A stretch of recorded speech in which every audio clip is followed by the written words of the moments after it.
High সবাইকে, কেমন আছো তোমরা সকলে? আশা করছি সকলেই খুব ভালো আছো। আমিও বেশ ভালো আছি। আজকে বিকেলে ঘুম থেকে উঠে এই বাদামটা খেয়ে নিয়ে রেডি হয়ে বেরিয়ে পড়েছিলাম। এখন আমি কোথায় যাচ্ছি বলো তো? এখন যাচ্ছি আমি জুতোর দোকানে। কেন যাচ্ছি সেটাও একটু তোমাদের সাথে শেয়ার করি।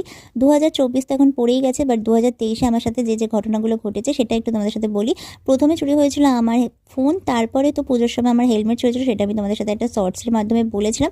আর রিসেন্ট 31st-এর আগের দিনকার আমার ঘরের সামনে দিয়ে আমার স্লিপার জুতো চুরি হয়ে গেছে। মানে তুমি ভাবতে পারছো তোমরা, স্লিপার কে চুরি করে? যাই হোক, চোর তার প্রতিভার দারুণ প্রকাশ ঘটিয়েছে আমার জুতোর সাথে।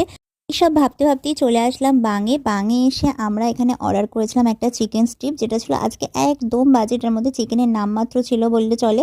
আর এখানে ছিল বাং স্পেশাল স্যান্ডউইচ, যেটা খুব একটা ভালো লাগেনি। তারপরে আমি বাজারে চলে গিয়েছিলাম আমার জুতো কেনার জন্য। তারপরে হলো অনেক কটা দোকান ঘোরার পরে এই দোকানে একটা জুতো পছন্দ হয়েছিল, কিন্তু সেটা আমার পায়ের মাপে ছিল না, তাই অন্য দোকান থেকে আরেকটা জুতো নিয়ে বাড়ি চলে আসলাম। টাটা।